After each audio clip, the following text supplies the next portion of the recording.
You can now follow me on all my social media platforms to find out who my latest guest will be. And don't forget to click the subscribe button and the notifications button so you're notified for when my next podcast goes live. I had a lot of suffering inside me, and I hadn't expelled a lot of demons from my childhood and from my... Yeah, I had this excessive desire to try and always push the boundaries to prove to myself that I was worthy. Something flicked inside me. I lost my shit. I really lost my shit. And before I knew it, I had this bloke. He was in a headlock and I had him, and there was this feeling of he was completely helpless. Do we wake him up and take the risk? Or do we just switch the machine off and let nature take its course? So, obviously no one wants to be in that situation. The last thing I can remember is being in a firefight in Afghanistan, and now all of a sudden I'm lying flat on my back, I can't move. I feel like I'm strapped down. I've got all these people with masks over me, bright lights. So my initial reaction was that I'd been captured. This is such a dark question, mate, but sometimes do you ever wish that they would have just switched the machine off? Yeah, I do, yeah.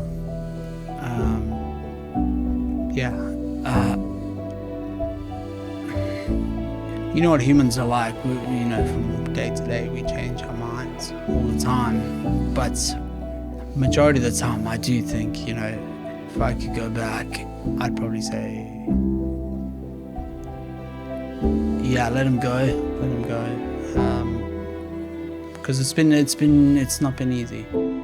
And that was the lowest point of my life, and I talk about that and how I got through that when I wanted to end my life, because I did get to the point where I wanted to end my life, and I wanted to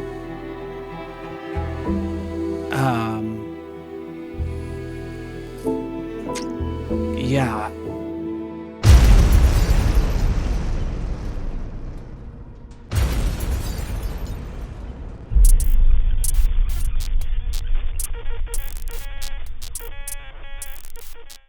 Boomer on, and today's guest we've got Toby Gutteridge. How are you, brother? I'm good, actually. Yeah, I'm really good. Good, mate. Excited to do this. Listen, great to have you on. Mad story. UK Special Forces, you were a Marine, get shot right through the neck, paralysed you from the neck down. But in a coma for 3 months, kind of fighting for your life, but now you're here still fighting to kick on and change the game and make things happen. Like, take my hat off to you. Inspirational. You've got a new book coming out as well, which people can get in pre-sale. Never Will I Die. We'll leave the link in the description. First and foremost, brother, how are you? I'm good. Yeah. I'm alright. Yeah. It's been a journey. I'm not gonna lie. From start to finish. But I'm just happy to be here, and happy to tell my story, I guess, and hopefully it'll help some people out there, and hopefully someone will get something from this, and that's why I'm doing this. I believe so. I believe this is what these conversations are about, because we all love to moan and complain, and when the reality is a lot of people haven't got much to complain about, but they just choose it because they like a fucking moan, I guess. But it's human nature, isn't it? Yeah, but before we get to the nitty gritty, I always go back to the start of my guests, where you grew up and how it all began. So I was born in South Africa back in the 80s, and South Africa was a different country back then. Apartheid was still going on.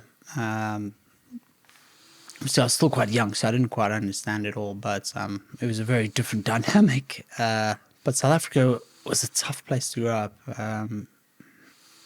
It just is. The people out there, it's quite a strict upbringing. It's quite old school. Do you know what I mean? There's none of that back chatting and trying to, you know, disrespecting your elders. It's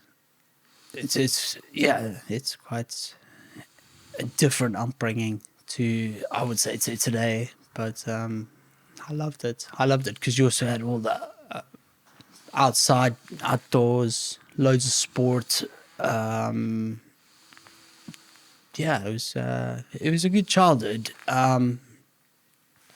But for me, things really started to change when I was about 10 years old. My parents, they've been divorced for a long time. So my mom decided to try and immigrate to America. And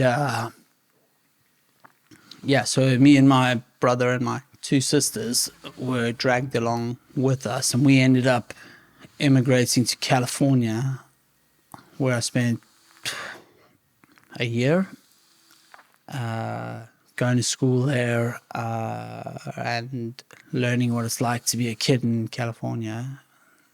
And that had its different challenges because it's very superficial, and it's all about the image. It's all about the look in California, and yeah, you need to be pretty tough-skinned, especially if you're the new kid. You know, you get picked on quite a lot. You get they try and bully you a lot and that because you're the new kid and you're the foreign kid and you speak differently. But I learned a lot, and I learned how to stand on my own 2 feet from a young age. And then from there, things didn't really go well with the whole immigration thing. So my parents decided to move to England. So we immigrated from California to England, and I ended up spending a year here in school, and it was the same thing over again.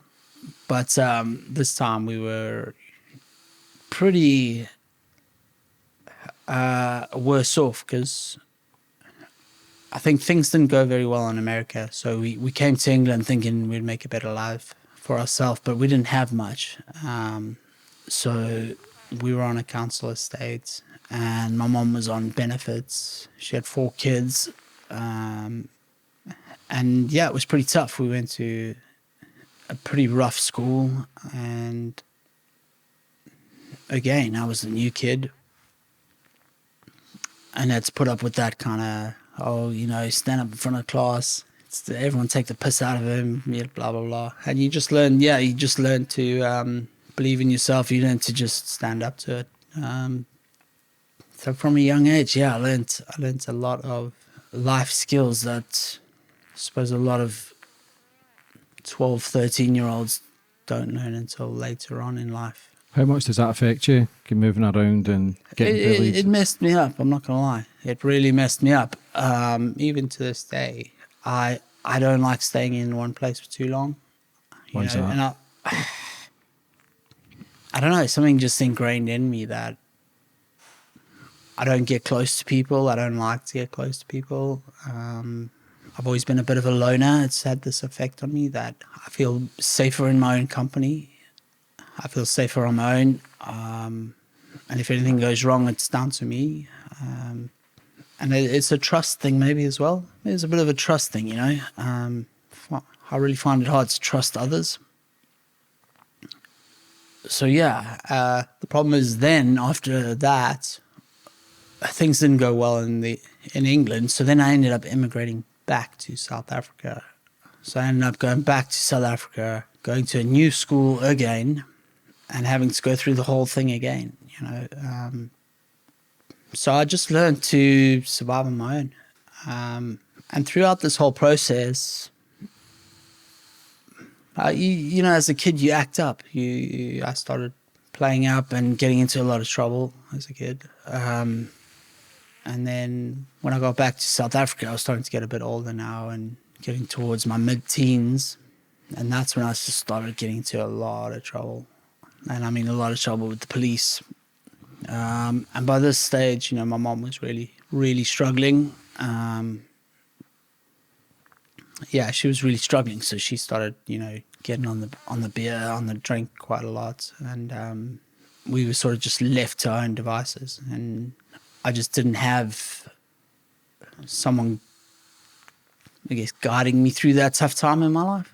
So I just ended up doing a lot of bad shit and getting into bad crowds, hanging around with some dodgy people, drugs, crime. I got arrested a few times, and I just wasn't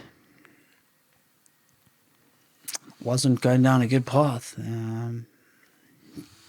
to put it mildly. Sounds like a bit of a cliche, but it's exactly what happened, you know. You say you're used to fighting on your own. Do you feel as if you've got what you're battling now is the same what you were battling as a kid? Obviously it's different, but you know what I mean, battling it alone. Yeah, I do. Does it bring back all those old emotions from back in the day? It does. A lot of the time when you're injured like this, you feel very alone. Yeah, you feel super alone. And you feel like no one can relate to what you're going through. Like, it's just hard. Even when you talk about it and you try and describe what it's like, it's really hard. It is really hard. So I guess in a way, my childhood put me in good stead for this injury, you know. But yeah, I did start to become a real loner, and it just became routine to move around and not stick in one place for too long. Which is why I must have been about 18, 19 when I decided enough's enough. I need to do something with my life. Otherwise, I just felt like I was just going nowhere. And I didn't feel like I had any purpose, and I was either going to end up dead or in jail. So I decided, I don't really know why. I just decided, you know what, I'm gonna go and join the Marines. So I came back to the UK. I was working in a bar in South Africa, and just decided I'll save up, get a plane ticket, and that's me. Cheers, I'm gone. You know. And that's when I came over and joined the Marines. What was it like that day you walked through the front doors? What, the front doors Marines. in the Marines? Were you nervous? Were you scared? Or were you excited of a new challenge and maybe getting some friends and building bond with people? Or were you scared that potentially could get bullied again? I definitely wasn't scared of being bullied again. Like that I knew how to handle. Like, that's, do you know what I mean? Did you start fighting back? Yeah, that I knew how to deal with that. I was more excited, to be honest, because I felt like I had all this potential to give. I just wasn't given the right opportunity. And I think the Marines did that for me. I had all this potential and all this built up energy, and I just needed to channel it in the right way. Yeah, and I felt something like the Marines was just calling me. I felt like this is right. This is the right fit. So that first day, I'll never forget it. Sure, I was nervous. I'd heard all the rumors about how tough it was and how tough they were on the recruits.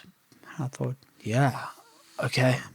So I was nervous, but at the same time, really excited, because I just felt like I turned a new chapter or turned a new page in my life, you know.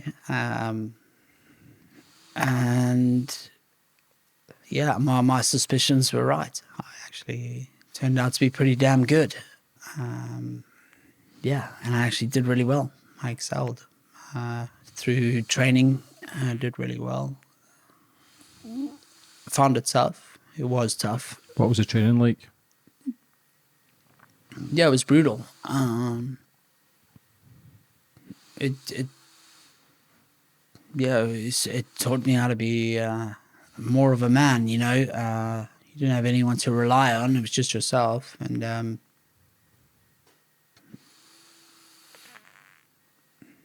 yeah, it was brutal. There was, you got the whole no sleeping and people shouting at you and telling you, you know, you're not good enough for this. But it's all mind games. And that's just a test to see if you have what it takes. You're not just going to crack at the first sign of someone telling you that you're not good enough. You know, they want to see you, that you believe in yourself. How many people were in your regiment? So in my troop, I started off with 64 recruits in training, 64 recruits. And at the end of it, only 12 of us made it. How does that make you feel when you've achieved something? Was that the first time you'd ever really accomplished anything? Yeah, that was the first time I'd really accomplished anything that I was actually proud of.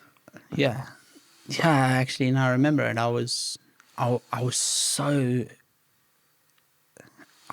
immensely proud, actually. You know, when I got my Green Beret, I can honestly say that's one of the proudest moments of my life. I was knackered and my body was just battered, but there was just this really good feeling inside, you know, and yeah, it was phenomenal. I felt like I'd found my place in the world, you know. I'd made a great group of friends, and I'm still friends with them today. Bearing in mind this is now going on 16 years. 16 years ago or something like that. So, yeah. Was that the first time you'd felt as if you'd had a family? 100%. That's the first time I felt, yeah, this is where I belong and this is my family. These are my brothers, you know. They've got my back 100%. It's just when you find your groove. You know, when you find your groove in life. And your flow. Yeah.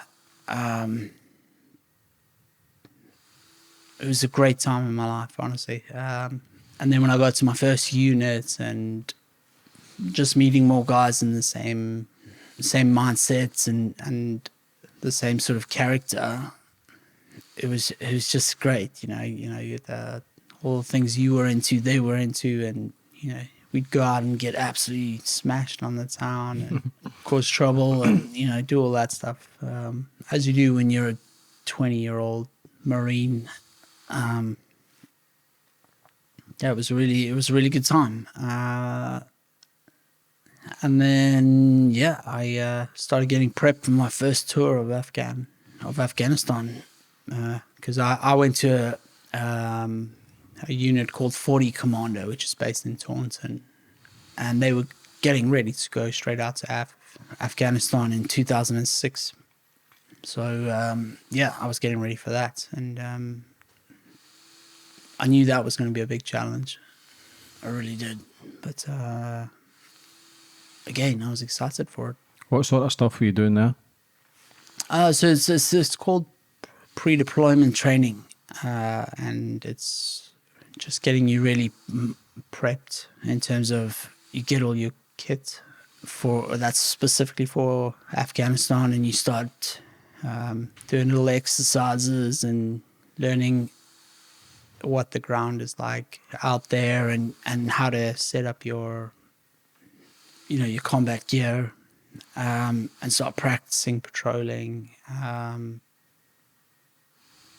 And you're being trained by staff who've just come back from a tour in Afghan, so they know what's coming and what trying to teach you what to expect, and what to look out for and things like that. So yeah, it was good. Was there much conflict there? Well, when we went out, yeah, it was really in quite a bad period, I think. I mean, it was all bad, don't get me wrong, but there was, yeah, that sort of era just seemed to be extremely bad. That whole Helmand, Sangin area was just a nightmare for IEDs. What's that? Like improvised explosive devices that they were setting up, and they automatically detonate. You can't see them. They bury them in the ground or hide them in walls and stuff like that. So as soon as you trip them, that's it, you know, boom, big explosion, and yeah, you know, can kill or maim lots of guys. And that's what was happening, you know. There was anti-personnel mines and things like that, and then you were getting into the occasional scrap with them one-to-one.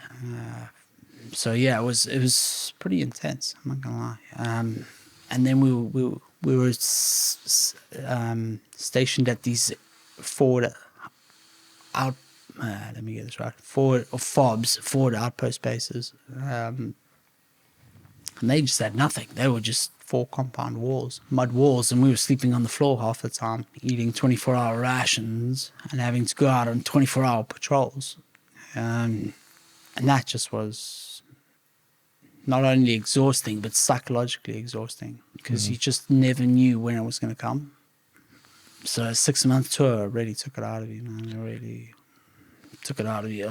So when you're making changes, you've joined the Marines, it's a new challenge, you've passed, you're feeling high on life, but then the shit hits the fan, then it becomes real. That was there any moments you thought, what the fuck am I doing?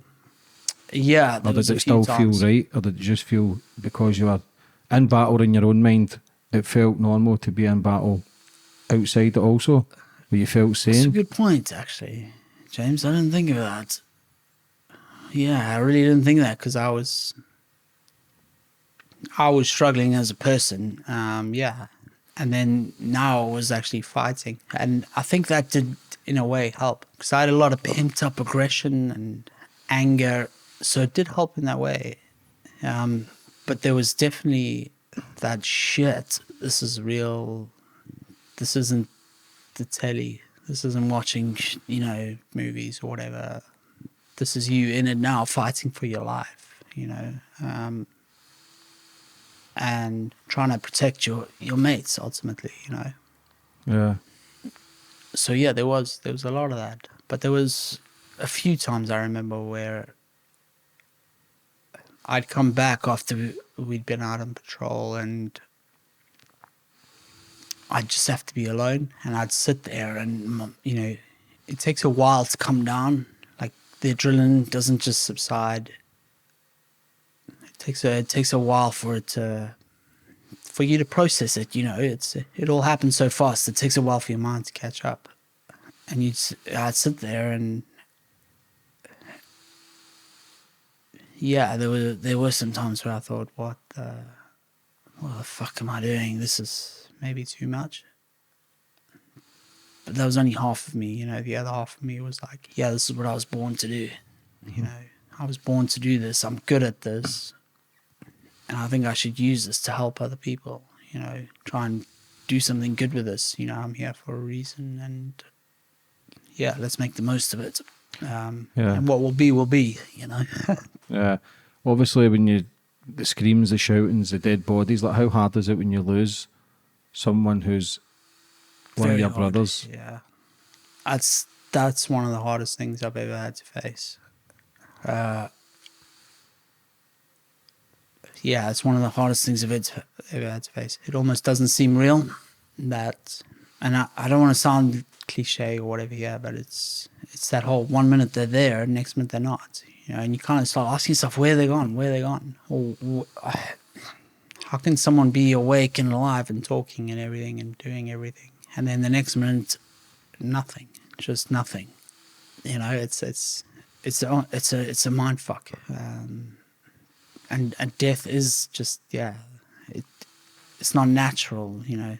Mm-hmm. I mean, it is natural, everyone dies, but it's just not natural when you have to face it so quickly, you know. It's not a humane thing. It's not never at be all. happening at all, in my own opinion. But I've interviewed people who were in the conflict in Northern Ireland, Afghanistan. I've interviewed many guys in the SAS, SBS. I've never, maybe Glasgow, there's never been a war zone there. If people were trying to attack Glasgow, listen, I'd be the first one to grab a rifle and try and protect my loved ones. But it's hard to say that the war shouldn't exist in a genuine, but it's human beings killing other human beings. That's why everyone who's been served in the army, when I speak to them, you can feel their fucking pain.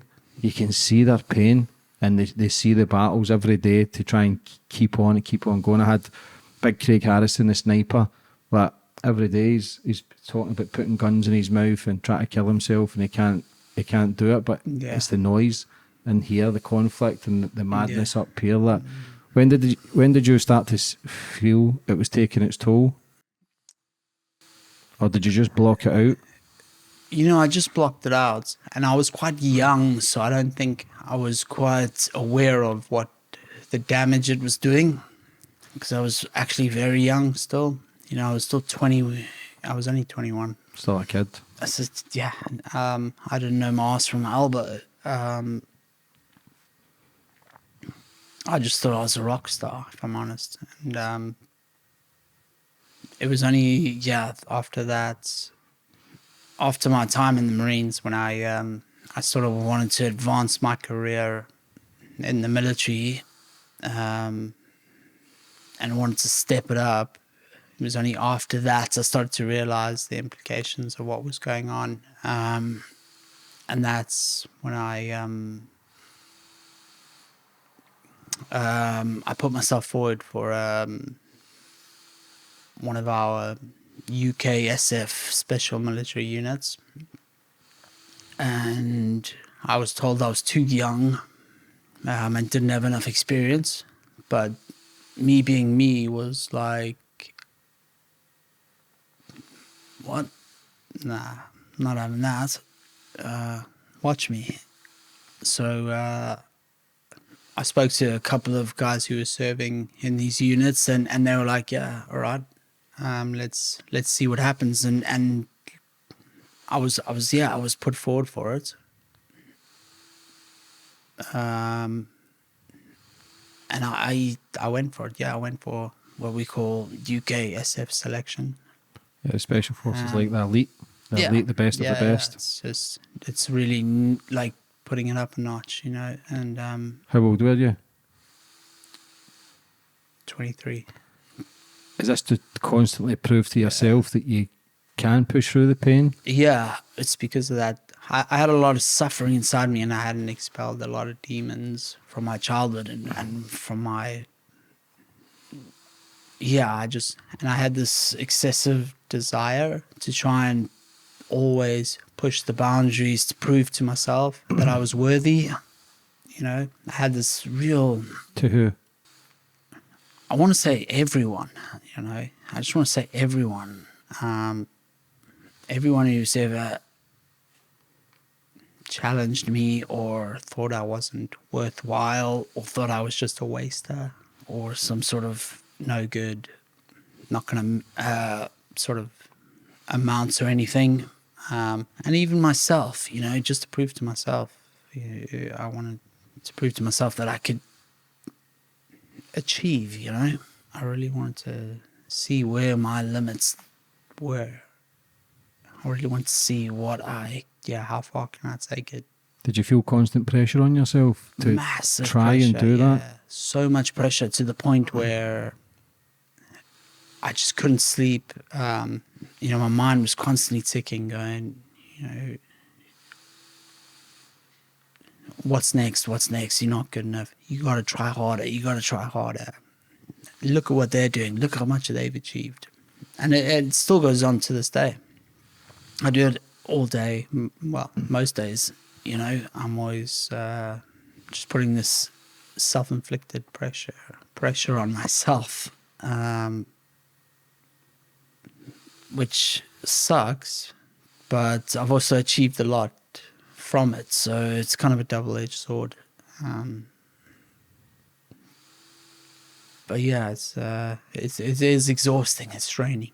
It is exhausting. And I think now that I'm injured, actually, it's even worse because now I feel like I'm sort of, I wasn't going to say subhuman, but just less than everyone else. Because Did you feel I'm invincible? disabled.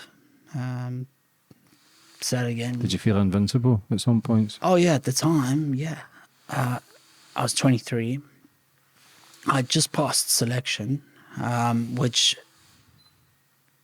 you know, there's maybe a handful of people in this world that can do that.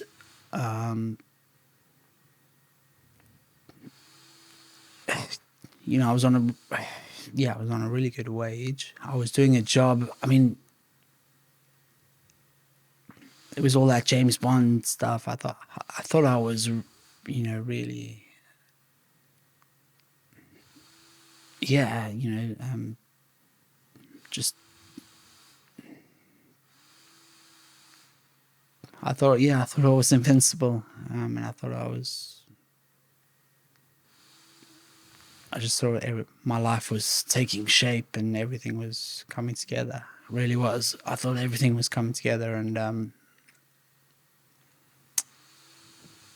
yeah, it was again a really good time in my life after I passed selection, and I got to my unit, and I was welcomed with open arms. And this time now you're playing with the big boys. It's not like the military or the Marines or the army where you got a sergeant or someone telling you what to do.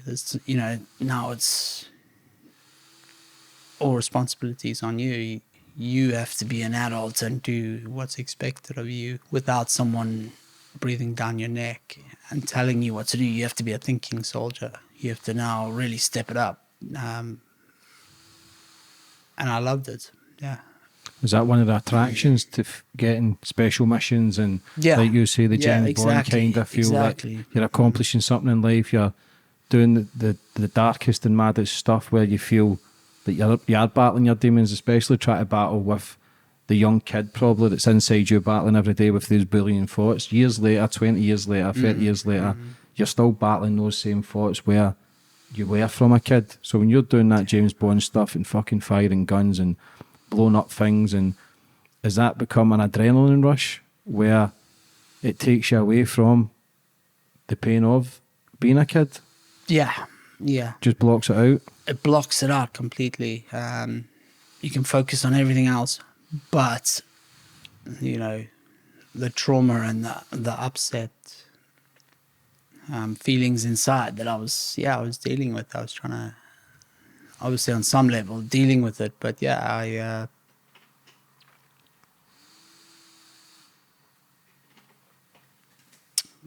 was on my own. I had no responsibilities. I had no one else to think about. Just me, So it was good. It was a good time in my life. And going on all these, different exercises and different jobs and things like that. It was a good time. Don't get me wrong, it wasn't all good times. Some of it was quite horrible and having to do horrible stuff. I was just able to handle it, I guess. I was just able to handle it. See, at that young age, though, would you never come forward and tell people how you were feeling? Because as men, yourself, we don't really talk about shit because we bottle everything up. We're very good at that. We hide a lot of shit. But was there ever a time you thought, was there ever anybody in place that could maybe you speak to about that? Because mental health wasn't really big then. 15 years ago. It wasn't. Yeah, it wasn't. Nobody gave a fuck about men. And that's the sad thing, that we do struggle. Yeah, and especially in the military, there's like a stigma around it. Pride thing as well, isn't it's it? Pride and also, I don't want to say it's frowned upon in the military, but there is this kind of stigma around, you must be like a kind of weak or one of the weak ones.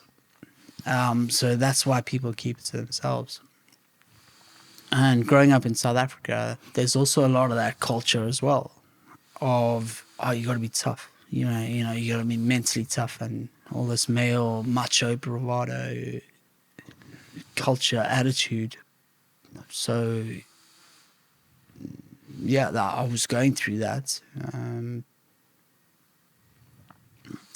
And, I mean, there were times when I saw cracks, and especially when I was out drinking or doing something like that, I could see the cracks. Because that's when, I don't know, something happens to you, you just open up. And I remember distinctly one time getting into a scrap in a club, or outside a club in Glasgow, and some guy was he was accusing me that I was putting on an accent and that I wasn't really South African, and I was just trying to pick up chicks. And, I was trying to get all the girls by trying to be different, and all this kind of stuff. And something flicked inside me. I lost my shit. I really lost my shit. And before I knew it, I had this bloke. He was in a headlock and I had him, and there was this feeling of he was completely helpless. And I could have honestly ended his life right then and there. And something just came over me at that split second, and I just stopped, and it was almost like I just woke up. And I was like, oh, what the fuck am I doing? Because I thought I was going to either snap his neck or choke him out. Anyway, eventually I kind of came to my senses, and I just was like, I started apologizing. I was like, I'm so sorry. And I actually started crying. I broke down and started crying. And that was one of the moments when I realized, wow, it is taking its toll. It really is taking its toll, and it has had like an everlasting effect on me. But that was also a moment where I realized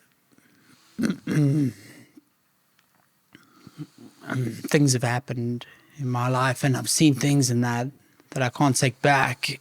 I just need to now learn to deal with it and learn to work with it and realize the trigger points and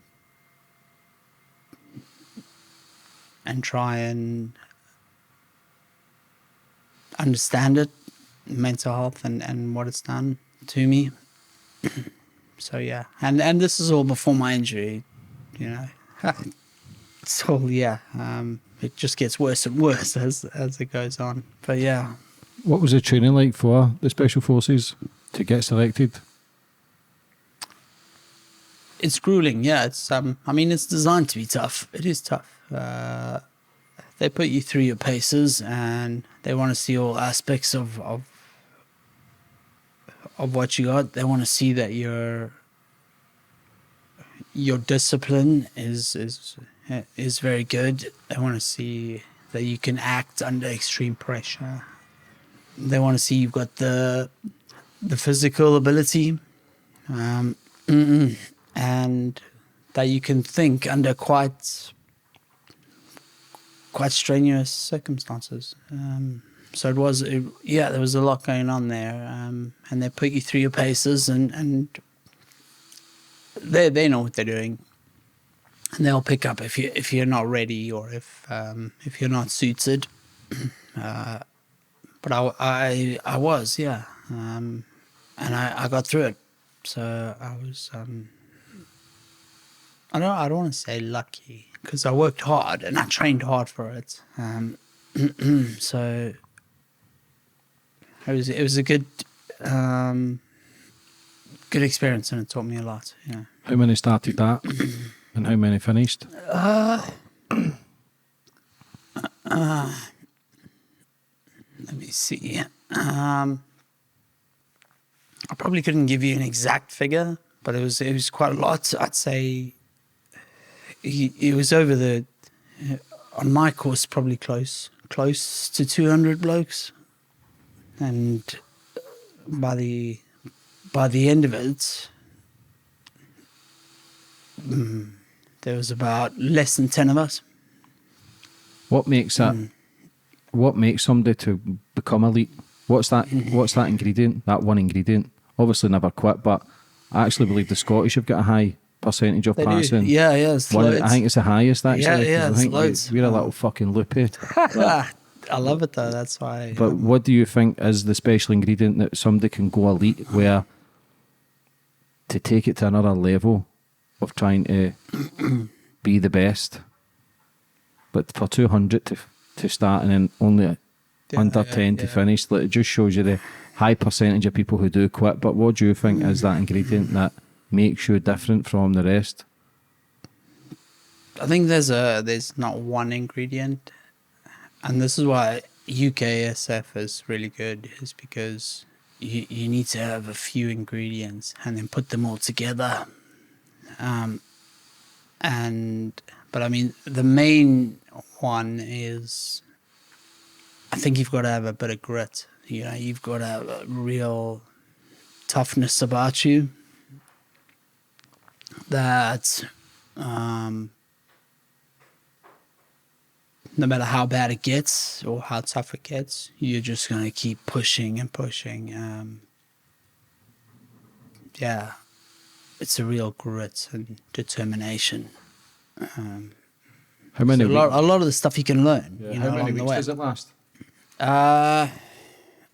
No, again, I couldn't give you an exact figure, but it's quite a long. It's a long selection process. Was there any times you felt like quitting? Oh yeah, every day. Yeah. Yeah, every day from day one. Yeah, there's no warm up to it or kind of. There's no warm up to it. It's just straight in the deep end and sink or swim. This time, they're not, like I said, they're not there to train you through it. Yeah. There's a selection process. You either meet the criteria or you don't. You know, this isn't for kids coming through recruits training in the army or the Marines where they have to teach you basic training. This is, no, you're a soldier. You should know what to do now. Everything that you've been through the last few years, the battling, that is there part of you ever thinks you wish you would have quit? I get asked this quite a lot, obviously, with what's happened. But no, I wouldn't change it. I wouldn't go back and say, no, I'm not going to join. I'm not going to do it because I know what's going to happen. I always say, yeah, of course I'll do it again. Except this time, when it comes to 10 seconds before I got shot in the neck, I'll just duck. Or I'll take one knee, you know. But there's no part of me that says, "Oh, I wish I'd never joined." Honestly, it was some of the best times of my life. Yeah, but with your character as well, I don't think you could have lived with that quit mentality, because then you'd have felt like a failure, and then you'd have been Exactly. You don't know where you'd have ended up. Yeah, and I think if I didn't join, it would have always scratched in the back of my mind. You know, what if? I wish I had joined. And I think that's probably worse. In some cases, I think that's quite worse. Yeah. But here we are today. You know. Yeah. So, how long were you in the Special Forces for before you get Not shot? long. I wasn't in a long at all. I did all my advanced training and I did all my courses and things like that. And then there's quite a quick turnaround, and I ended up going to back to Afghanistan quite quickly after I was badged. So not long at all. Yeah, I can't say I was in very, very long at all. And that bothers me a little bit, you know. I would have loved to have spent some more time, but as it was, it just wasn't meant to be. But did you not get shot before as well in the arm or something? Yeah, I did. Where was that? So I was on a different operation, still in Afghanistan, and on this particular occasion, we were doing some stuff where we were tracking some guys coming across the border, and they were coming across in cars, and they drove into some vehicles. Anyway, we had to make a split decision and get onto the ground quick if we were going to get these guys, and we just took the decision to go in. Problem with that was, we weren't very prepared. And this is the difference between, SF soldiers and probably, generic armed forces. you get put in this kind of situation where you might not necessarily be as prepared as you want to be, and you just got to do it anyway, and you just got to make it work. So yeah, anyway, we hit the ground running, and as we hit the ground, we just walked into kind of, I wouldn't say it was an ambush or anything. It was just they were all set up and we weren't, and we were in open ground and they were all in strategic firing positions from a compound, which is basically a building, firing at us. And because we were out in the open, we just had no choice but to basically advance to contact, which is advance towards them, and try and take the initiative, and try and take the initiative away from them, because they obviously had the what would you call it, the upper hand in the battle, in the fight. So yeah, and as we were approaching them, I just felt this, I got hit in the arm and I totally spun around and fell on the floor. But in the heat of it, I thought, I must have tripped over a rock or something, you know. I didn't quite realize that's what happened. I felt a bit of a sting, almost like someone had just touched me with a piece of hot metal, more like a bee sting or something like that. But never thought anything of it. Just thought I tripped over some rocks as I was, advancing to contact. It was only after we'd got into the compound, gone through it, done what we had to do, cleared the compound, and then I looked down and I could see all this claret, all this blood pouring off my rifle, off my hand, and I thought, oh shit. I must have been, I must have been shot. So the medics came over, cut my sleeve off, and lo and behold, there was just this perfect hole right through my shoulder. And I could see where the entry wound was, because the bullets had gone through so fast. It was a 7.62 sniper rifle. And I know this because we'd cleared the compound and obviously the rifle was still there, if you know what I mean. So I knew what kind of round it was, and I looked, and it had burnt the edges of the entry wound and exit wound, and the bruising was already starting to develop. And then obviously there was pissing blood everywhere. So I cut my sleeve off, got it all patched up at the time. Stopped the bleeding, put a tourniquet on the arm to stop the bleeding. And then we had to carry on fighting for a while, because now that they knew we were there, other fighting age males had come to the area, and we had to then carry on fighting. So that was quite bad, because I knew I was in a difficult position, because now I was becoming a weak point in our chain, because now blokes were having to look after me as well as carry on fighting, and that's not a good position to be in. So I needed to get out of that fight pretty quick. So as soon as there was a bit of a lull in the battle, they called in the healers and got me out of there ASAP, and sent me back to Camp Bastion, and that's where I got patched up. They wanted me to stay overnight, but because I was quite relatively new in the squadron, I wanted to stay out.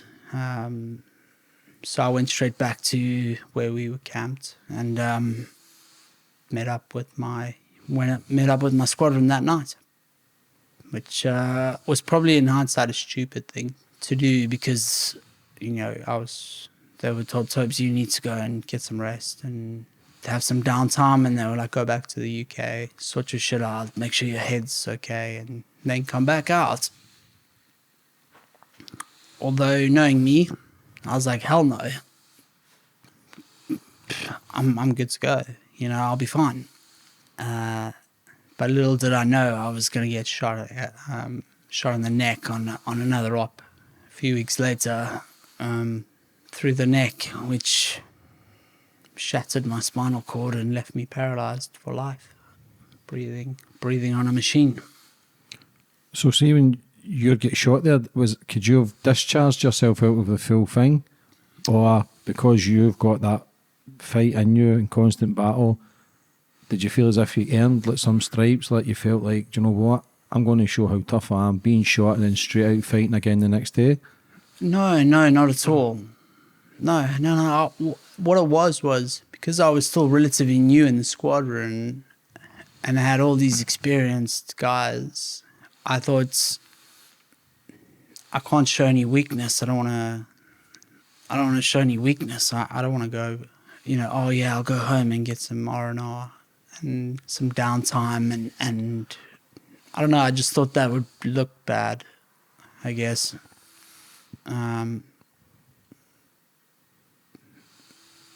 And to be fair, like, it wasn't that bad. I don't want to, I'm not saying, you know, being shot is bad. It just, you know, I was able to carry on. I mean, psychologically, I probably should have. But, yeah, I just, I don't know, I was so keen. I was keen as mustard, you know. To prove yourself? Yeah, just to prove myself. It's that whole thing again. Ego in it? Yeah, and just trying to prove myself all the time. And, yeah, so long and short of it was I spoke to my commanding officer and I was like, no, I'm good. I'm good to go. And ended up staying. And then, yeah, a couple of weeks, must have been about maybe a bit longer, but I don't know, a few weeks later, another operation, very different scenario. This time, we were kicking in a door to assault a compound, and the enemy were sort of set up already because we couldn't get through the door, so we were making quite a big noise, and we weren't allowed to use our sort of normal methods of entry, and yeah, so we made quite a racket, and they knew we were coming, which was, yeah, I guess just the way it goes sometimes. Anyway, as we got through the doors, yeah, they just opened fire on us, and there was nowhere to go, and two of us got shot in that moment. Only problem is I got shot through the neck. Fluke. It was in the dark. It was complete dark. It was just they just fired in our general direction. And again, high velocity 7.62 round. Fully automatic machine gun. That's going to do some damage. And one round went through my neck, and the second round ricocheted off my Kevlar helmet, which would have killed me instantly, but luckily ricocheted off, and I just slumped to the ground, and that was lights out for me. Pretty horrendous stuff, just black, and then just dropped into darkness. Just you and your demons now. Yeah, just you and your demons. I got Kazi-vac'd out, back to one of the American bases, one of the Yank bases, and it was just touch and go, I wasn't breathing properly. My heart rate was sporadic. Blood pressure was dropping. Constantly having to resuscitate me.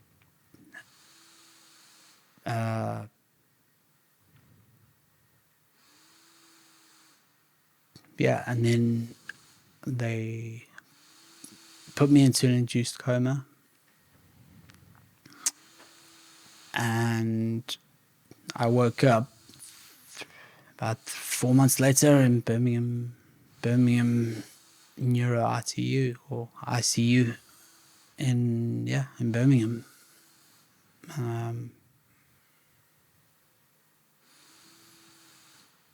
Didn't know what was going on.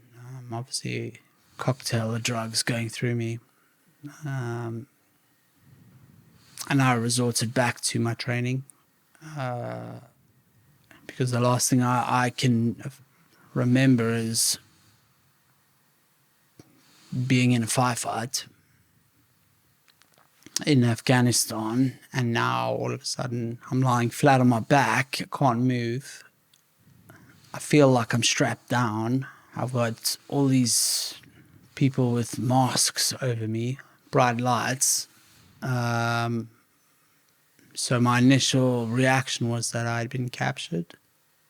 Somehow they had captured me and that I was being interrogated and tortured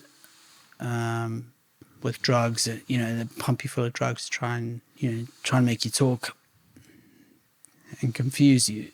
So I just resorted back to my training, which was to don't say anything and until you've got a firm grip of what's happening. So that's where I was. Yeah, I thought I was being tortured for quite a while after I woke up. I couldn't come to terms with it. They were trying to tell me, no, you're not. That's not the situation. You're in Birmingham. You've been injured and so on and so forth. But I just didn't believe it. I thought it was all bullshit. I thought they were just playing mind games. And, they were actually telling me the truth. Yeah. When did that sink in? It took a while because I was in and out of the coma. So every time they told me, the surgeons told me, look, this is the situation. My mind just couldn't register it. Yeah, I couldn't accept it. And what would happen is I would actually just slip away back into a coma.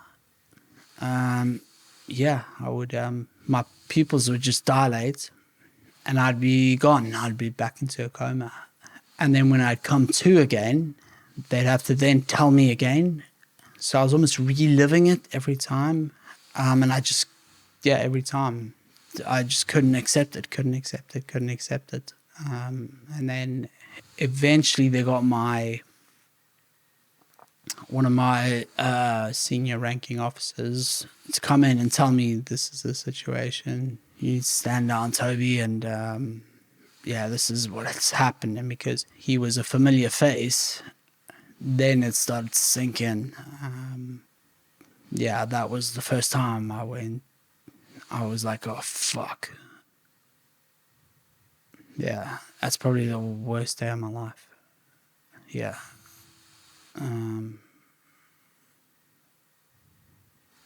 That's probably one of the worst days of my life. But at the same time, I was so happy to be alive. If anything, I was just like, well, thank God I'm still alive. That's got to be something, Maybe we can salvage something out of this. But it was not good. It wasn't good. It wasn't good at all. Is that your character, though, to keep fighting? See, when they kept telling you and then you slip back into a coma, as part of you trying to waking up again and thinking it was just a bad dream? Yeah, and try and reboot the system, and hopefully you wake up and it'll just be a bad dream or something. But yeah, I was fighting, not only for my life, because at this point I was still in super vulnerable stage. I was still very, very ill, very sick. So I was still fighting for my life. but at the same time, just resisting everything and trying to fight for everything I had. Yeah, just literally trying to fight for everything I had. Yeah, it was crazy. Was there anybody by your side when you woke up? There was. My brother was there. My brother was, he'd flown over from South Africa. My family, a few of my family had flown over, but by the time I'd woken up out of the coma, they had to go back. So it was just really my brother, and then I had a couple of friends, old friends of mine that came over as well. Because I mean, the long and short of it was, no one thought I was going to survive. They thought, yeah, he's clinging on for dear life, but he's probably not going to survive. You know, he's being kept alive by a machine. We don't know if he's completely brain damaged from lack of oxygen. We don't know anything, you know. So, yeah, people were flying in to, I guess, you know, be there in case the worst situation happened. So when I woke up there were a few people still there. And then I had a couple of my mates from my unit come and see me, and a couple of my old mates from the Marines come and see me, and which was really nice. Yeah, it was actually really nice. Did your brother not have a decision whether to switch your life support machine off or keep it on? That's right. My brother, before I woke up, the prognosis was not good. You know, it was literally a 50-50. If we wake him up, he could have had suffered such brain damage from oxygen starvation or trauma, you know, brain swelling, that the damage would be so significant he'd pretty much be either so severely brain damaged he'd have no quality of life, or he'd just be inert. You know, the body's going, but the mind is gone. So it was that horrible situation of, do we wake him up and take the risk, or do we just switch the machine off and let nature take its course? So, I mean, obviously that, yeah, no one wants to be in that situation. And I don't know why my brother decided to say, yeah, let's give him a shot. Let's wake him up. I believe in him. I think he's still in there. I want to wake him up. Yeah, I don't know why, but thank God he did. Yeah. This is such a dark question, mate, but sometimes do you ever wish that they would have just switched the machine off?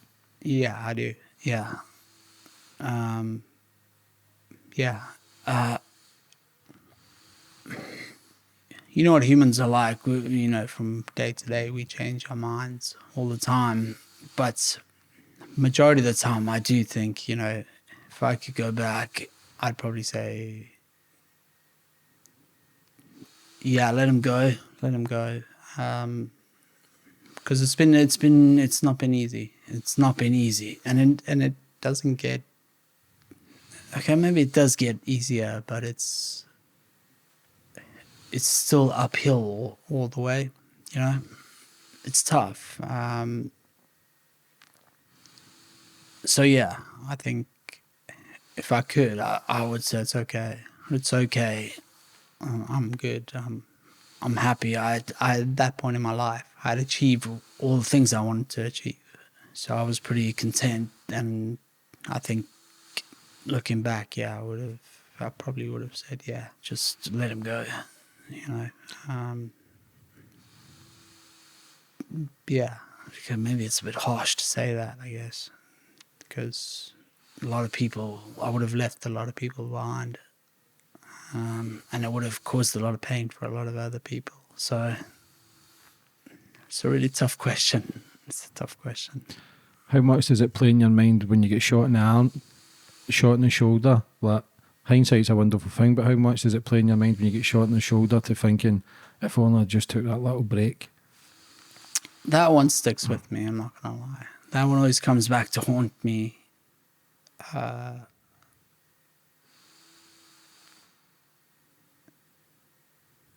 Yeah, but what can you do? You know, it's done now, and you know why you know why you made that decision at the time.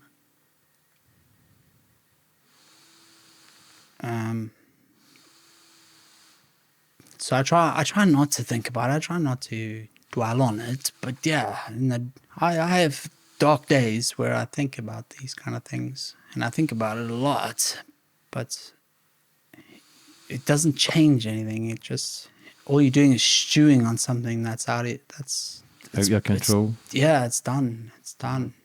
So maybe stewing on it for a little bit helps process it, but ultimately you don't want to stew on it for too long, because that's when you start getting downhill badly. If you constantly thinking about it and constantly questioning yourself, and just you're just gonna go downhill quite fast. You know? Knock yourself sick. But I think that's your character, because I think when you're slipping, is to try and rein it back and go, wait a minute, if I'm thinking about Hold that on a shit, minute, yeah. I'm just going to fucking make myself worse. But as Yeah, you say, you can't change fuck all. But you ended up in hospital for, is it 12 weeks, just staring at the ceiling? 12 months, sorry. Well, it was the 4 months in ITU, and then I got transferred to Salisbury up the road, and to the spinal unit. And I had to spend about 12 months just lying there. I mean, there's not much rehab they can do on this sort of thing. They can try and do physio and things like that, but you're kind of just lying in bed for that anyway. So you're just waiting, lying there, trying to figure out what to do next, you know. And that started to that's when the psychological games started to really kick in, you know. What am I doing here? Is this worth it? Do I carry on? Is there any point in this? Is this what it's going to be like? Am I just going to stare at walls for the rest of my life? You know, I'm the type of person, I need to be out there. I need to be doing stuff. I need to be living life. You know, I've got a lot of energy. I've got a lot to give. And this just feels like it's just completely captured me, you know, just that lion in a cage, a zoo cage, that's, lost that spark in its eye. Something like that, you know. And I just thought, I started really struggling, really starting to struggle. And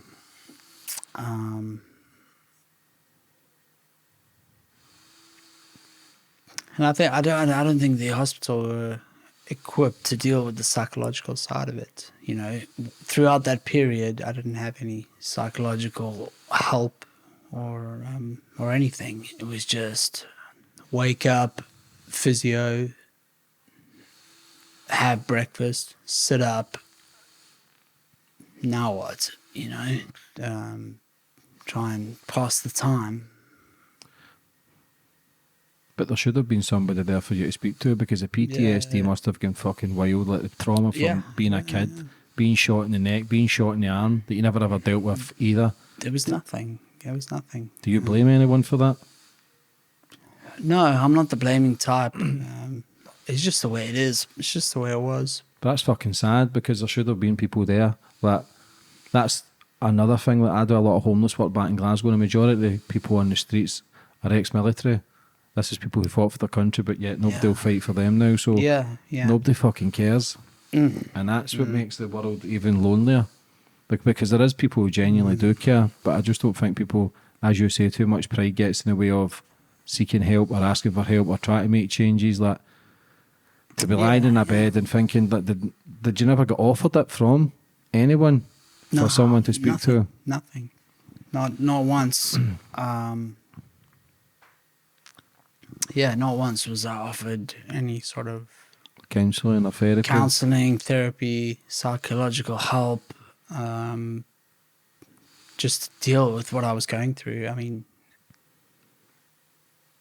yeah, it was purely just like physio and then being left, just left in a ward, which is terrible because I'd suffered such PTSD as well in the neuro ITU that I was in Birmingham, because that ward was just horrendous. Because I think when I was there, about 3 or 4 people died right in front of me. The bays are right next to each other, and they had died overnight or during the day. And the I forgot what they're called, but the mortuary guys would come in and prep the body, and they'd have to bring in a box, and it's only a curtain between you, so you're there and you're seeing these bodies, this person, being prepped for, to go down to the mortuary, and it's pretty disturbing stuff, and I saw some horrible things. And then on top of that, I just kept thinking, oh, when's my turn? Because I got double pneumonia twice because I was so poorly and so run down. It was this constant, am I next? When am I going to, when's my turn? And then seeing what happens to you, and, oh, man, it's horrendous. So there was no support for any of that. Nothing like that. And then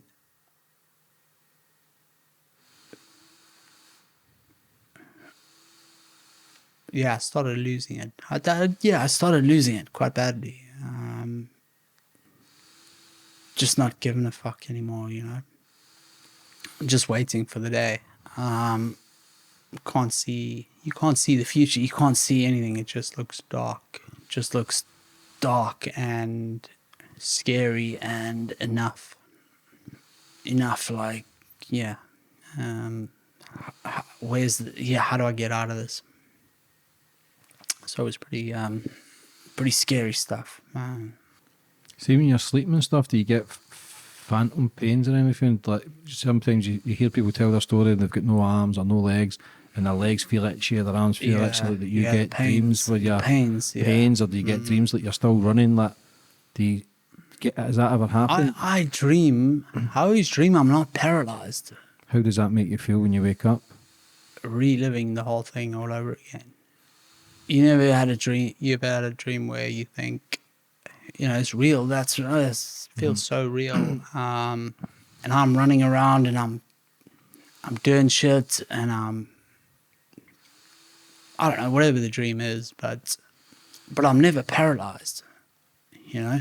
It's the weirdest thing. But then waking up, it's like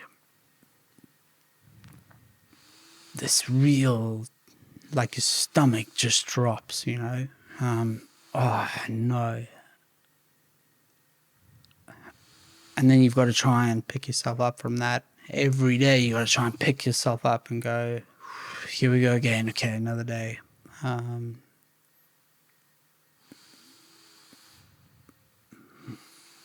it's hard. You got to try and distract yourself from that and keep yourself busy and have goals and have aspirations. Otherwise, like I say, you start dwelling on those, and you start to realize what the trigger points are for you to start going down bad roads. And that's once you can identify those, then okay, I need to focus on something else. And you just get through it, And I'm a firm believer that human beings are pretty damn resilient things. We can adapt to things no matter how tough it gets. I think human beings are quite remarkable. We're quite remarkable in that sense. Yeah, we're amazing people. Like, the things that we can create, the things that we can do, like, anything I believe is possible. I don't give a fuck what anybody says, and I'll always preach this shit until I take my last breath. Like, when you're going through the struggles and how do you keep looking for the new technology or anything that could maybe, because you look at people getting brain transplants and new eyesight, and but do you still hold on to that belief that possibly in 5 years, 10 years, whatever, that there's a chance that things could help? I do. There's there times where you But- just think, what the fuck's the point? Yeah, that's a tricky line, and this is some of the things I've told other people who have recently had injuries. You know, hope is powerful. Hope's a super powerful thing, and it will keep you going, but it's also a dangerous thing. You know, you can become quite obsessed with these sort of things. You can become quite obsessed with trying to go and find the next best cure or the next latest technology. And I hate to say it, but there's some bad people out there, and they will take advantage of you because, number one, they know you're vulnerable.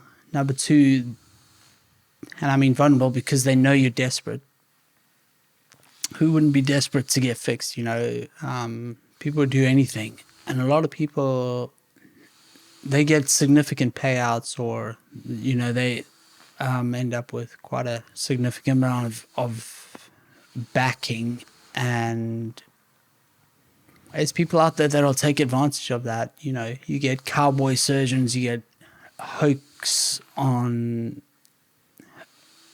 you know, stem cell research, and you get, if you don't do it through proper legitimate channels and proper FDA regulated stuff, you can end up spending millions on treatments, stuff that isn't tested, isn't legit, and you will throw away your entire fortune, your entire nest egg, or whatever you got to live a good life on a hope and a prayer. So you've got to be careful. You've got to be careful. But that's not to say you do need to keep hope in the back of your mind, because, like I said, hope's powerful. Hope can drive you. You know, and nobody knows what's going to happen in the future. You know, technology is advancing at such an incredible rate. 10 years from now, who knows? Who knows? But you got to keep yourself grounded. Yeah. Just keep yourself grounded. Be open-minded. Is that trying not to build your hopes up too much? Yeah. Just don't build your hopes up too much. I keep it in the back of my mind. You know, I get things pop up here and there, or friends showing me this or showing me that, and I'm always like, okay, cool, I'll have a look. I'll have a look and I'll check it out and I'll have a look into it. But until it becomes definitively 100% guaranteed, or you know, it's from a legitimate source, you've just got to be a bit careful. Yeah. See, when you were in a coma, do you remember anything of that? Did you hear the doctors when they were in the room? Or? Yeah, I do remember a lot. But as you know, I was saying, I thought I was captured. So my mind was in this kind of mind frame of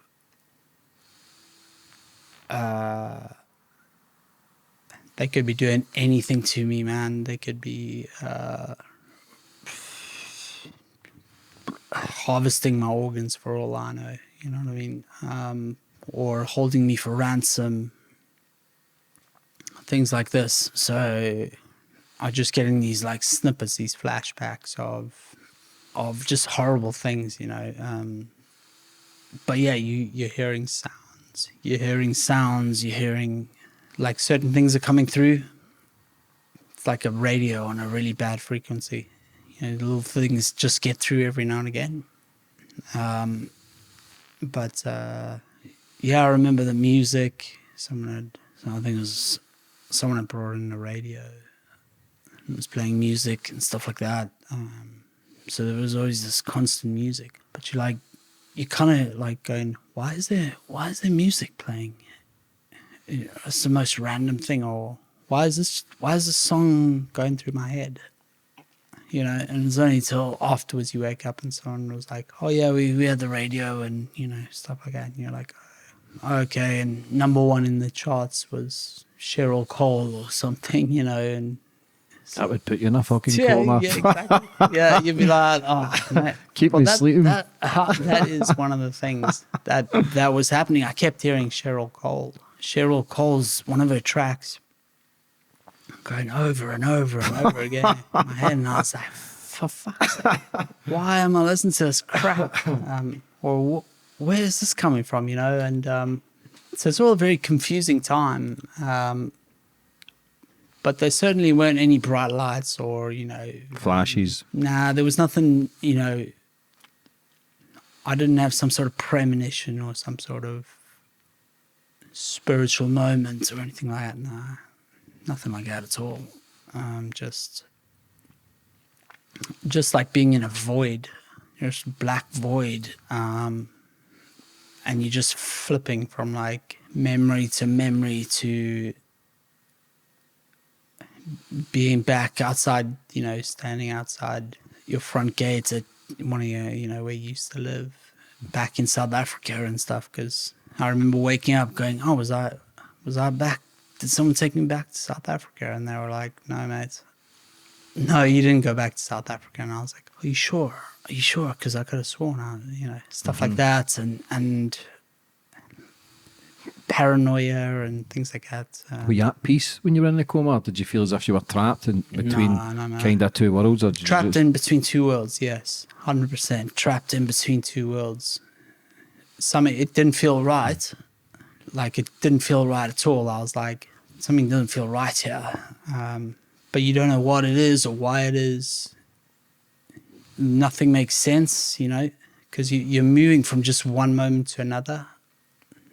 It's not a continuous flow of memory. It's like 1 minute you're there, next minute you're there, next minute you're there. It's all just like your brain is just flicking through, you know, slides, like a slideshow, and you can be at one place for 5 minutes. Next minute you could be in a place for hours. You know, you're walking around kind of like, what is going on, you know? Something like that. But you know something is not right. Mm-hmm. Why do you think you made it through it, getting shot in the neck, and why do you think you've came through it? I think I was very physically fit, and my body was able to cope with the stress and the strain on my heart and my organs, and the fact that, you know, my brain wasn't getting as much blood flow as it should have. But my heart was very strong that it could probably cope with the stress of, you know, getting the blood going through the system okay. And I was young. But then also, yeah, again, we go back to the training. We go back to the discipline. We go back to the stuff they instill in you, the core values of you are invincible, you know. You're a class above everyone else, and that's like, you know, you really believe it. You really believe it, and that kind of attitude can get you far. Can really get you far in terms of determination, you know. Yeah. And I remember being adamant. I will not die today. You know, that was one of the main things, that I will not die today, and that's for sure. It's not my time. I don't care. You can try and kick me, drag me kicking and screaming, but yeah, I'm not going anywhere. I don't care who tells me it's my time, you know. Yeah, but I do. Even speaking to you, man, you can see you're a cut above the rest. There's something, mate, there's something there. Like, I appreciate that. I mean, I don't know if it's just some sort of, they instill that in you in your mind, but yeah. But I don't know, man. Maybe I think people are born with it. I think maybe everybody has got it, but then you do see people quit and falter. I believe there's something special about you. Even when I spoke to you, even when we were driving down, I did say there's something very special about you. Oh man, that's cool. Yeah, you're fucking crazy, bro. I ain't going to lie to you, but it's a good thing, man. You've got something that not many. You just know when you meet people. I've interviewed nearly 300 people, and some good, some bad, but that's just the way it is. But yourself, man, there's something special where you're clearly a fighter. And that being ingrained into you in the constant battles, internally, externally, and to keep trying to push on and try to, like you say, live on hope but not want to build your hopes up. I believe if somebody can do something, I believe it can be yourself. Like, you're clearly here for a reason. You're clearly still going for a reason, and that's the beautiful thing about life. It's a fucking mad journey that we just never know what It is a cards beautiful we're going to be journey. dealt. It is a beautiful journey. You're right, James. You know, that is, yeah. And that's something to do with it as well. It's so special. I just don't want to give up on it. I don't want to give up on it, and I feel, you know, I've still got a lot to give. Maybe not in the same way. Obviously, you know, I can't physically protect people and help people physically, but there's other ways you can always help others. You can always be a force for good, and that's what I try and do, you know. And that's why I appreciate you actually bringing me on your podcast, because I think I have a story that can help others, you know, and it'd be a shame to just keep it to the dark and let it die with me, you know. I think a lot of people can gain something from this and take something from it when they're in dark times, and maybe it'll help them when they hit that wall or that moment where they think, shit, what do I do now? I'm lost. I don't know which way to turn. What the fuck? You know, I've lost everything. My entire career, I've lost everything. Start again. Start again. Build yourself up. Try different avenues. Pivot. Look at different things. There's always something. Yeah. And that's what I'm doing now. You know, I've gone back to school. I went back to my education, because obviously I couldn't do much physically. So I went back to education and thought, well, I've still got my brain. I think I'm quite a smart chap. I think I am. That's debatable. but yeah, you know, so I went back to college and did my A levels, and then I went back to university. I went to university, not back to university, and I got a business degree, which was really tough. Like, trying to do a degree in the first place is hard, but try to do it when you're paralyzed and you can't move and you can't write notes and you can't, you know. I had to have a scribe, and every time I went into the lecture room, everyone would stare, and, you know, it's 400 students staring at you, and you have to be at the front of the bloody lecture hall. And yeah, it was tough. But I stuck at it, and I just wanted it. And so yeah, I got a first class honors degree in business. Congratulations. Yeah, which was one of the highlights of my life. You know, so even though I lost everything, my career, my physical ability, you know, I prided myself on my physical appearance, blah blah blah. I still decided, no, I'm still alive, so there's got to be something.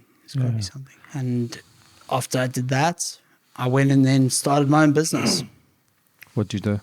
So I wanted to stay into the things that I was involved in as a youngster and as a kid, and things that helped me get through tough times. And extreme sports was always one of my go-tos whenever I was stressed or struggling. So like surfing, dirt bikes, skating, going out there and just blowing off some steam. So I decided to start a clothing brand called Bravery. And it's called Bravery for obvious reasons. It's a brand with a message. So yeah, it's called Bravery, and it's about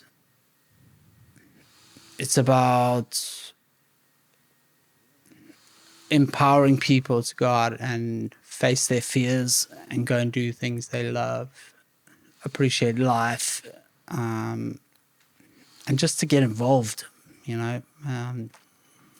Yeah, it is an extreme sports brand. It's a clothing brand, and it's kind of a fashion brand. But there's a lot more to it. There's a lot more layers to it. You know, I wanted to create a brand that has a meaning to it, a message. People could be proud to wear it, you know. Where can people buy this? They can buy it on my website, www.bravery.org.uk. Or if they want more info, they can check us out on Instagram at bravery_UK.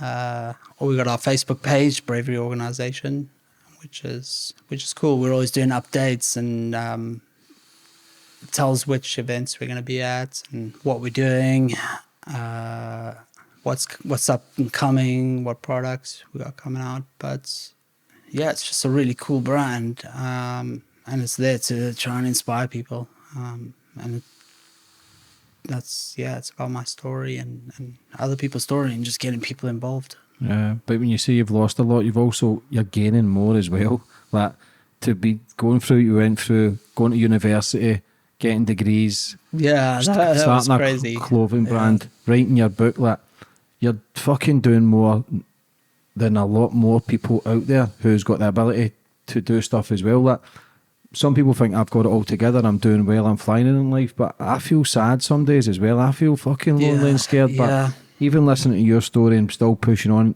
it makes me seem fucking selfish. It makes me seem, what the fuck am I moaning about? Like, you're still succeeding, you're still achieving things, and that's what I say is you're a cut above the rest, because it's proof in the pudding that it's only down to the individual if they want to quit or not. You ain't fucking quitting, even though you have your dark days, but I guarantee everybody has these dark days, and people will be watching this thinking, fuck me. This will give people inspiration, because it's giving me inspiration to think, do you know what, man, there's levels to life. I know this anyway, but sometimes I like to feel sad because it's a comfort. Sometimes sadness is a comfort. Yeah, and I get that. Yeah, my depression and it's a safe zone for me sometimes, because then you can just sort of let it all go and take the pressure off yourself. Yeah, so I do get that. It's it's all relative, you know. Everyone's got their own struggles. You've got, you know, the stuff you're dealing with is no worse than what I'm dealing with. People always say, "Wow, you what you're dealing with is fucking 10 times worse than what I have to deal with." But you can't really compare the two, if you know what I mean. Because I'm not in your shoes and you're not in my shoes, what you're going through to you is just as bad as what I'm going through, you know. It doesn't maybe seem that way when you look at it on the outside, but you know what I mean. Yeah, you know what I mean? The brain can trick you to so many things. How it affects you can affect you just as badly as it affects me, you know, and what's as just as badly as my struggles are affecting me. So it's almost on the same level, you know. So people say to me, "Oh yeah, I'm struggling with." I don't know, just something that's really upsetting them or making them depressed, and then they say, "Yeah, but compared to you, Toby, it's fuck all." And I'm like, "It's not. It's not. It's really not. It doesn't work like that. You know, that problem that you're dealing with is just as bad. You know, you've just got to find the same things that I've had to find to deal with it." And that's really the hard part. And that's why I'm hoping maybe I can pass on a little bit of knowledge and a bit of things that I've learned along the way that can help some other people, you know, no matter what situation they're in. See, when you're getting that bit of purpose again, when you thought there was no end, you probably thought, I don't want to fucking be here, I don't want to wake up anymore. Yeah, I came to that. The decision to go to university and do a clothing brand, like how did it make you feel? Like, did you feel a bit happier again, where you thought, okay, I've got some purpose, I've got some drive, and I can keep going and prove what can be done? It did. I mean, my character is what it is, but it did give me purpose, and it made me feel good. The problem with me is it's very fleeting. It goes, and then I need to find the next thing, you know, to keep me going. Otherwise, I'm scared. I'm scared, and I'm happy. You know, I'm not afraid to say that I'm going to fall back into a bad place. So I'm always looking for the next challenge, because I'm worried if I stop, I'm gonna end up just not bothering to get out of bed in the morning, which I could quite happily do. You know, I just fade away. I'm not saying I'd quite happily do that. I'm saying, you know, it's an option. You I'll can never go I'll there. never take that option. Don't get me wrong. Hell no. But what I'm saying is there is always that option, and I'm scared. I don't want to be faced with that decision. So I just keep pushing myself and pushing myself. What's next? What's next? And the problem with that is you don't take time to just appreciate what you have achieved and how far you've come. So I need reminding of that every now and again, you know. Toby, just stop for a second, you know. Yeah, and appreciate, you know, a little bit. Even if it doesn't have to be for long, just appreciate one or two things, Yeah. you know. But do you feel as if when you're achieving things, it kind of numbs your pain? Yeah, it numbs it completely, because then I feel like, I'm competing with the rest. I'm not disabled. I'm not different, you know. I'm just as good as everyone else. Because a lot of the times I feel, because I'm disabled, I feel like I'm subhuman, or I'm like in a different class of society. I'm one of, you know, I'm never. Yeah, you're disabled. You're.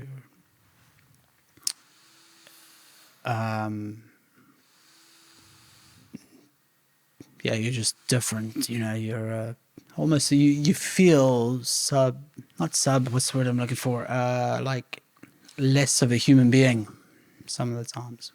You know, so you overcompensate. Maybe that's what I do a lot of the time. I guess I overcompensate by trying to overachieve so that I can feel normal. Yeah. Yeah. But even thinking that, it still works for you and you still are achieving. Like Yeah, it how does hard work is for it, me. Toby, though, when you're going to universities, as you're out and about and people are looking at you in your wheelchair? It's hard. It's hard. It's extremely hard. It is hard, and sometimes I don't want to go out. I want to stay inside. I don't want to. Yeah, it's really hard to be in society, and that never gets easier. I thought it would, but it doesn't. It just doesn't get any easier. You just have to. I guess you just have to face it. It's easier said than done, I know, but you do have to face it. And one of the tricks I learned is to tell myself, Toby, you're not that special. People are going about their own lives, you know. People aren't just waiting for you to step out your door so they can stare at you and gawk at you. You know, people are busy when people doing their own things. Yeah, people are just nosy bastards and curious. I was Yeah, going to yeah, say, and I it's wonder, like, I wonder or they might go, oh yeah, oh shit, check that out. Oh, check that guy out. Wow, he's actually, geez, he's out and about. But that lasts for what, you know? And then they go off and do their own thing. They're not sitting there, you know, obsessing about you and completely, you know, the sole focus isn't on you. There isn't a spotlight shining on you all the time, you know. People are getting on with their own lives and doing their own things. Stop thinking stop thinking everyone is staring at you, and stop thinking everyone is gawking at you, because most of the time they're not. Most of the time they're worried about their kids or running in the road, or you know, they're battling their own fucking demons. People watch exactly, anyway. Exactly. So yeah, you do get the one occasional person who will be a bit bang out of order or whatever, but fuck them. Yeah, exactly, You know mate. what I mean? Fuck them. Hey, you got a problem, come and say it to my face. Mm-hmm. And then, yeah, we'll see what happens. But yeah. What's your daily routine like from the minute you get up to going to sleep at night? Yeah, it's pretty full on, you know. I like to get up early and start my day fresh, good, get into a good routine. And these things all help, because in this situation, if you don't, again, you can fall into bad traps or bad routines or bad habits. So I like to get up, freshen up, have a good breakfast. I try and do some physio. You know, that can involve passive movements, stretches. I've got this thing called Bioness, which is like electronic stimulation, which try and stimulates my muscles. It almost just makes them cramp, so that to stop atrophy, the muscles completely just wasting away. So yeah, I try and do as much normal stuff as I can, like any normal person. Get up, freshen up, go and do some exercise, have a healthy breakfast, and then plan my day out, what I'm going to do, write it down. Obviously not me, it's someone. And then just try and tick through my to-do list. I always take time out to appreciate the little things, and try and remind myself what's important. I then, I just really try and get to work and fulfill my day and try and at least do one or two good things with my day. By the end of the day, I'm pretty exhausted, I'll be honest. I do push myself quite hard, but I wouldn't have it any other way.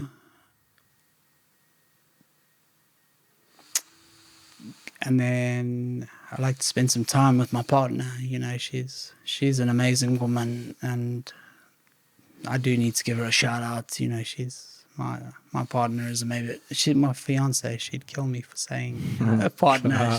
My fiance, lovely lady, and she's so patient and understanding, and it just reinstalls that. It reminds me that there's some good people out there, some really lovely people out there. And restores my faith in human beings a little bit, because a lot of my past is, human beings have really let me down. It restores my faith in human beings. So there's some good people out there, man. How did you meet? Well, it's a bit of a long story. She used to work for me, and then she left because she wanted to pursue a different career and do different things. And this is after I was injured. And we weren't together. We just worked together. And then, she went off to do her own career. But we just stayed in touch. And I knew I fancied her for, I was like, damn, this, but, I was quite, were you nervous? Yeah, I was nervous, man. I was like, because, the demons, I was like, is she really going to like someone in a wheelchair, look at me, that kind of thing. Who'd want to be with me in my life? But I just decided to go for it, and I just asked her out, and said, "Would you like?" Well, I wasn't asked her out, but I just said, "Would you like to come around for dinner?" And just me and you, and it kind of went from there, and we just built a relationship on a relationship. But it was cool because we were kind of friends before, and then it just got a bit more serious and developed from there. And it's awesome. I'm really glad. And now we're engaged. And, congratulations. Which is, again, I'm just building on my life. Building on my life, which I thought at one point, I thought I had nothing. So it just goes to show.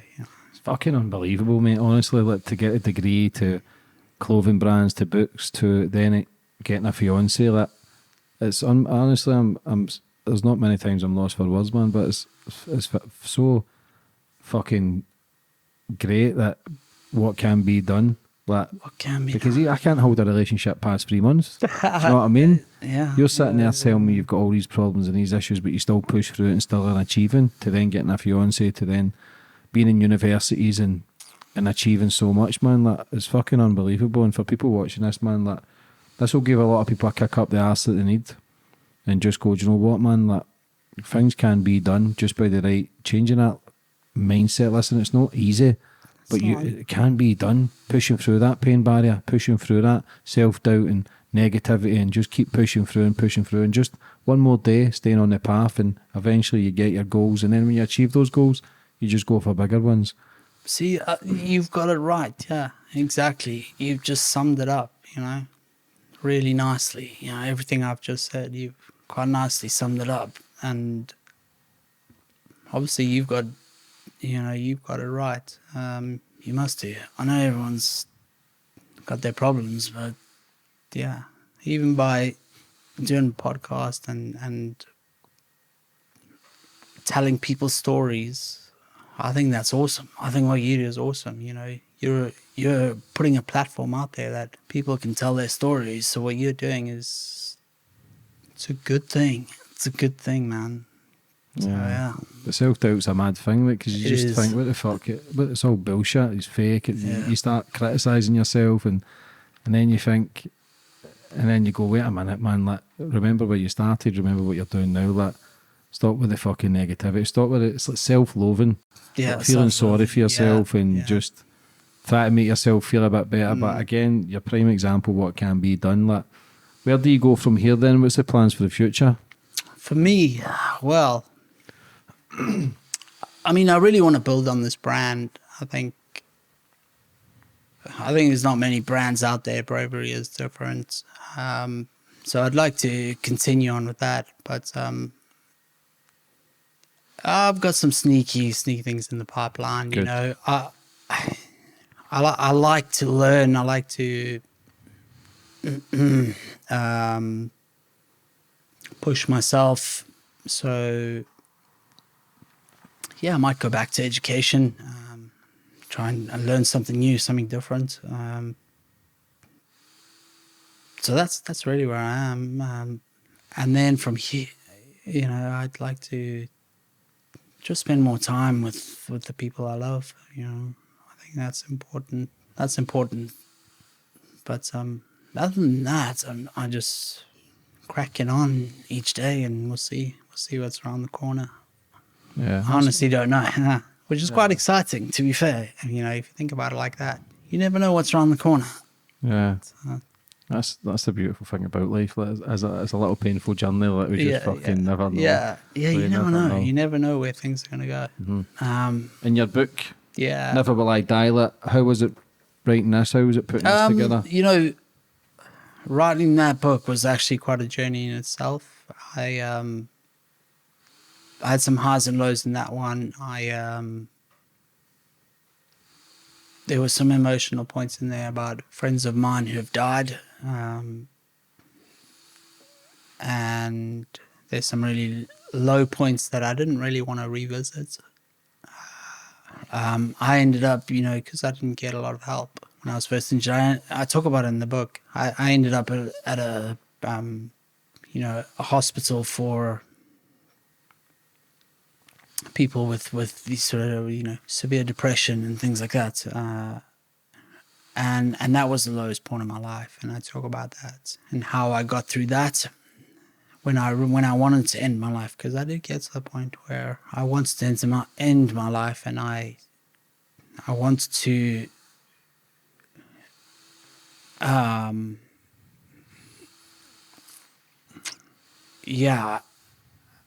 I kind of feel embarrassed to say it now, but I'd gotten to the point where I thought, I think it's better if I just call it quits. And I started really exploring my options to do it. And I talk about that, and then I talk about how I came out the other side, and built my life. Is that talking Switzerland and stuff? Do you know what? I don't know. I suppose it's all right for me to say this, but it's not Switzerland. I've with my medical injury, I fall into a weird category. You know how you've heard about people who can refuse medical treatment? So if you have cancer, for instance, you can refuse chemo, or you can refuse, I think like there's some religions where they can refuse certain types, all kinds of medication. And because I'm on a ventilator, permanently ventilated, that keeps me alive. Without this ventilator, I can't breathe at all. So I started investigating a little bit, and there's a bit of a loophole here where I have the right to refuse medical treatment, and this ventilator is classed as medical treatment. And because it's keeping me alive, there's an option where I can have it. I can ask to have it switched off. And obviously, I wouldn't. Then I would pass away or die. Yeah. So there is that option for me, which makes it more realistic. And I started really exploring it, and I started getting things in place. I started putting my affairs in order. And that's how low it got for me at one point. But I turned it all around. And I got the help I needed, actually. And I still get the help I need now. Not again. I'm very open to say I do get a lot of help from professionals. I see a therapist on a weekly basis, and we chat. It's okay for guys to talk about stuff like this. Which is another reason why I wanted to come on this podcast and talk. Get people talking. It's good for the soul. How close do you think you were of just switching the machine off? Very close. Very close. Yeah, I had gotten my neurosurgeon who was willing to do it. I had gone through all the legal hoops. I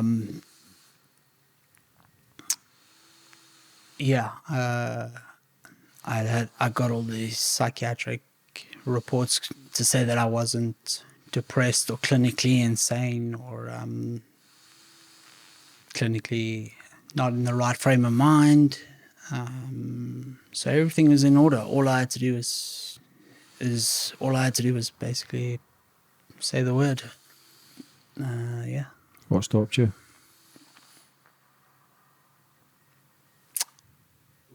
I just thought I got to a place where,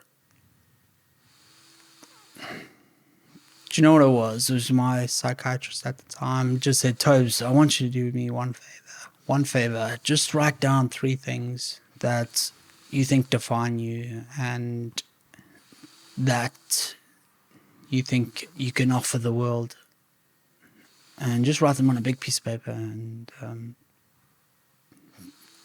he walked away, and I was in my room in this hospital, and it took me a while to think about it, and I really had to think about it hard.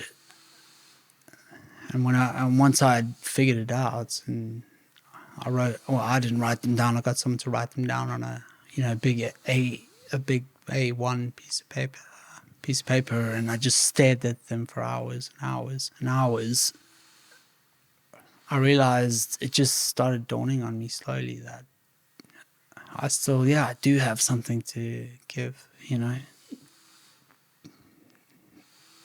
And then after that, a lot of help and a lot of talking and a lot of therapy. I realized, I can still, I don't know, put my stamp on the world, somehow. And it was that, really. But it wasn't just one moment. It kind of built from there, Yeah. Well, thankfully, you're still here, brother. You're still breathing. You're still doing your thing. And in life, like, we all go to many dark places, and sometimes we all ask the question, why me? But in life, some people are dealt the darkest cards, but sometimes it's for the people who actually are strong enough to play them. You're clearly that guy. I see you in universities and schools and doing motivational talks, and I see you changing so many lives. I believe you're that man to do that, because your story today has blown me away. so in depth, like, to still be here and still kicking on and still try to achieve. Listen, we all have our fucking battles, no matter if you're sitting in a wheelchair or sitting in a private plane. Like, people struggle, people battle, people have darkness, people are just scared of life, people are scared to speak out, people are scared to take risks and change. But your prime example that if you really keep going, that life can, you see a silver lining, and that's what it's all about. It's just seeing that those clouds disappear and to then push on. That for anybody that's watching, Toby, that's maybe struggling, what advice would you have for them? You know, life's a journey. It's not meant to be a straight line. It's really not. And if it was a straight line, it would be fucking boring. The highs and lows, that is life, you know. It's just about recognizing the highs, appreciating them. And when you're in the lows and then when you're really down, it's about knowing that it won't last. You know, things will come back up. It will turn. It will turn. That is life. It's designed that way. And those tough times just make you a stronger person. I truly believe that those bad times just make you a stronger person. You can learn from it and take it forward in life, and enjoy the ride, enjoy the journey. Yeah. Listen, I don't say this shit lightly. I've spoke to a lot of people around this world and a lot of inspirational people, but by far you're up there with the most inspirational story I've ever heard. But you should be proud for everything you're achieving, for everything that you're doing, and not just try to keep helping yourself to be better, but helping others. Like, it's unbelievable. Like, would you like to finish up on anything? I mean, I'd just like to say thanks for letting me come on your podcast. It's a fantastic podcast, and it's given me the opportunity to tell my story, which is great. And so, thank you so much, James. That's awesome. But really, that's really it. I just hope people find something from this, and or get something or gain something from this. So just before we finish up, you know the guy Nims who done the 14 Peaks, who was on the Netflix documentary? Yeah, how do you know him? So Nims, geez, we go way back. I met Nims when on one of my pre-selection for UKSF. We were chucked in the same batch together. It was only about 6 or 7 of us, but that was when I first met him. No, I'm lying. Totally lying. The first time I met Nims was on my first tour of Afghan with the Marines, and we were out in this FOB base, forward operating base, and we had nothing. So they sent in a group of Gurkha engineers, and Nims just happened to be one of these Gurkha engineers who turned up at our base and started building us. Him and his troop started building us like bays and sentry posts and stuff like that, which was the first time I met him. And they're a crazy bunch, awesome bunch. Anyway, he went down to the local market and managed to barter for a goat, and they came back and they all made us and this is the first time we had proper food in probably 3-4 months. They made us this massive goat stew, and we all sat around that night and just chatted. Anyway, that was the first time I'd met Nims.